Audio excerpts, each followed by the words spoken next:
tudo bem com vocês? Eu espero que sim.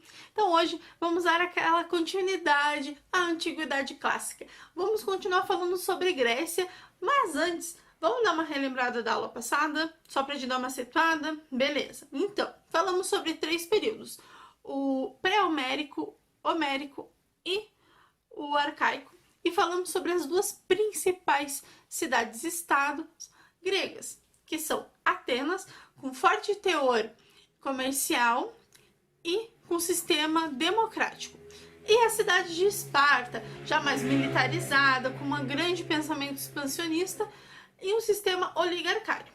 Pronto, temos o nosso remember. Então agora vamos dar início falando sobre o período clássico, que começou com as guerras médicas. Sim, se vocês lembram um pouco sobre a aula dos persas, vocês vão poder lembrar um pouco que o declínio do Império Persa, ele se deu com as guerras médicas. Então a gente já tem uma ideia do final. Só que por que se deu início?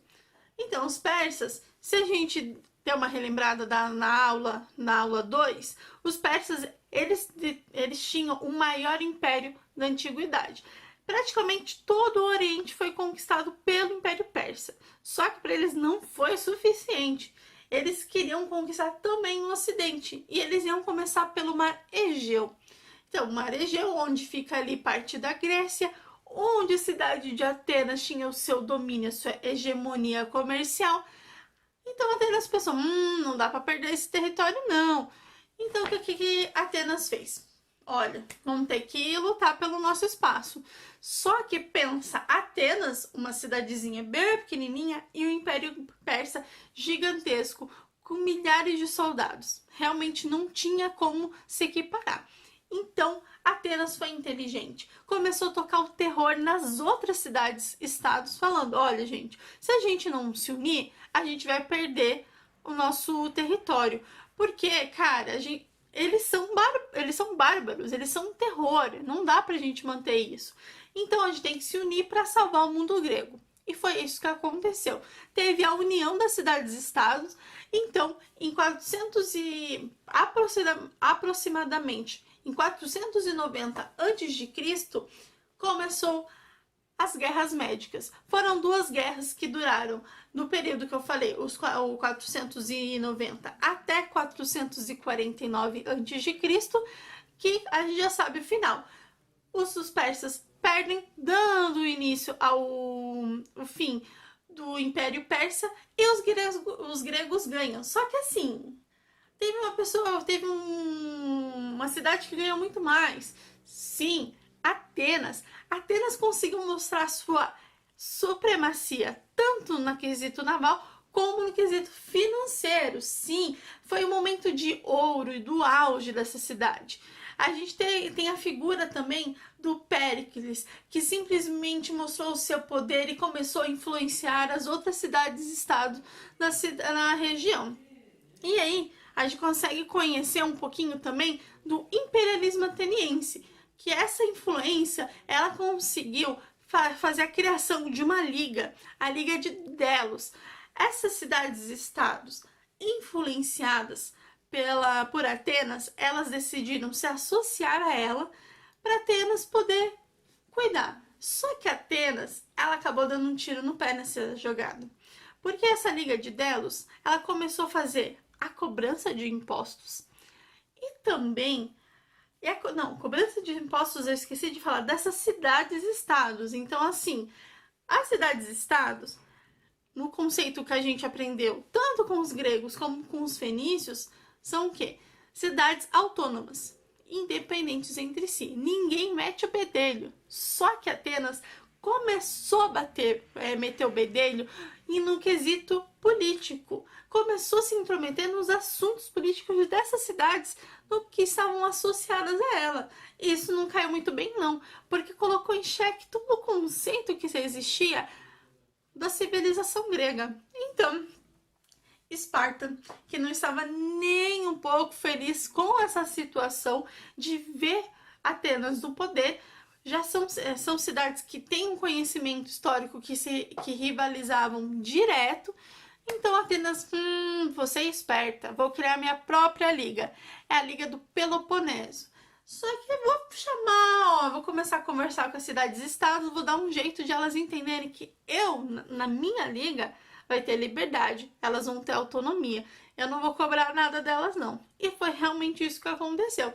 As cidades, então, começaram a se unir a Esparta e Atenas não gostou da situação. Não ficou por barato, não. Essas ligas, elas ficaram tão aquecidas que acabaram explodindo em uma guerra, sim, a Guerra do Peloponeso. Os estudiosos, eles acabam até falando que essa guerra, ela realmente foi importante para a história da Grécia. Por quê?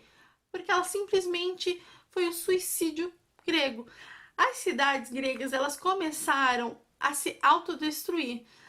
Aí foi tão feio que as cidades elas já não tinham o preparo para defesa. Então deixou elas simplesmente abertas para receber qualquer tipo de invasão. E uma dessas invasões foi do Macedônios. Isso mesmo. Pelo Alexandre o Grande. Sim. Só que antes vou ter que dar uma voltar no tempo. Lembra que a gente tinha falado das guerras médicas? Sim, do terror da chegada dos persas? Então, um cara chamado Filipe o Caolho, pai do Alexandre o Grande, ele fazia parte de uma antiga colônia grega chamada Macedônia, que simplesmente pensou assim: cara, se eu unir um grupo de pessoas, um grupo das outras cidades, das outras colônias que a gente tem aqui na região, e se a gente se unir para tentar prevenir uma invasão persa? Que tal a gente fazer isso? E foi o que aconteceu. Eles acabaram se equipando e conseguindo fazer uma defesa tão legal que, com o passar dos anos, eles começaram a conquistar vários territórios. E aí chega Alexandre o Grande, que com menos de 25 anos, ele já tinha um território gigantesco. Alexandre o Grande invade Grécia e faz a dominação grega. Aí o que acontece? O império, o conceito de Grécia que a gente tem das cidades-estados com as suas autonomias cai por terra, porque o Império Helenístico, que é o nome do Império de Alexandre o Grande, como ele domina a região, simplesmente tira a autonomia dessas cidades, as suas riquezas e todos os seus conceitos históricos, os aspectos históricos. Só que esse império, ele consegue fazer a junção da cultura grega com a cultura oriental. Só que um dos problemas do Império Helenístico e que acabou agravando um pouco a situação é o quê? Alexandre o Grande, ele gostava muito de conquistar, ele tinha uma estratégia militar maravilhosa. Só que ele não conseguia ser um bom organizador administrativo. Então, o seu império, ele era um império descentralizado, certo? Sem aquela centralização de poder. A gente pode lembrar um pouco da Fenícia nesse caso, tá? Não era sólido e não foi nem um pouco duradouro. Alexandre o Grande realmente pensava só em conquistar. Ele não pensava na administração e na política do seu império. Então, o que aconteceu? Ele continuou fazendo suas dominações até chegar no território hindu. Quando chegou nesse território, o que acabou acontecendo? Ele perdeu. E nessa derrota que ele acabou sofrendo, ele simplesmente decidiu voltar para a sede do Império Persa e pouco tempo depois ele morre. Então, como eu tinha falado que ele não tinha nenhum quesito administrativo, acaba ocorrendo a fragmentação desse Império Helenístico. Então, os seus generais, que eram inúmeros, cada um pega uma parte do império. Até um desses generais, que é o Ptolomeu, ele fica responsável pelo Egito, para vocês verem até onde esse cara chegou. Eu até tenho uma dica muito legal de filme. Eu vou ser uma professora que vai passar muito filme para vocês, que é o filme Alexandre. Se eu não me engano, ele é de 2004. Então vocês conhecem um pouco a história desse cara, que era sensacional, pelo menos no quesito de expansionismo, da estratégia militar dele. E também, quem não conseguiu assistir ainda, vou relembrar. filme 300, para vocês conhecerem de novo. Para quem não assistiu, também é baseado numa HQ também, quem quiser ler HQ é muito bacana. Filme 300 e o filme Alexandre, para vocês pelo menos terem um conhecimento sobre isso. Aí agora, eu quero que vocês pensem consigam refletir sobre por que a gente aprendeu até agora sobre a antiguidade. Para a gente conseguir compreender alguns conceitos e contextualizar eles, tá? Dificilmente, ou vamos colocar raramente melhor, caem questões que falam exatamente o que foi as guerras médicas, ou o que foi a guerra de Troia, o que foi a guerra do Peloponésia. Dificilmente, mas às vezes caem alguns conceitos, como a gente viu semana passada, da democracia ateniense. A gente já viu que a democracia não era para todo mundo, como a gente vê agora, que a democracia, pelo menos quem pode votar, é tanto mulher como homem acima de 18 anos aqui no Brasil. Tá bom? Aqui a gente já sabe que todo mundo é cidadão. A gente sabe que na sociedade ateniense não existia isso.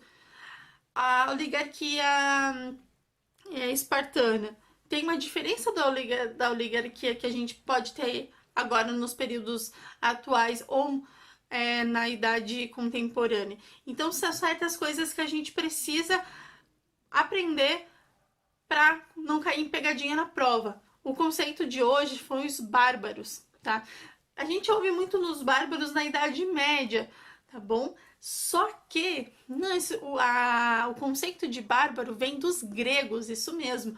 Os povos que não eram gregos eram chamados de bárbaros. Então, o outro é o bárbaro. Então, para você ver, uma coisa que remete a... Imagina, há 400 anos antes de Cristo, imagina, 500 anos antes de Cristo, a gente viu na Idade Média, vamos colocar 1500 anos depois, esses mesmos conceitos. O que é o bárbaro? É a mesma coisa, é o outro, é alguém que não é da mesma civilização que a minha, tá bom? Então, só para vocês terem uma ideia desses conceitos e contextualizar, é muito importante.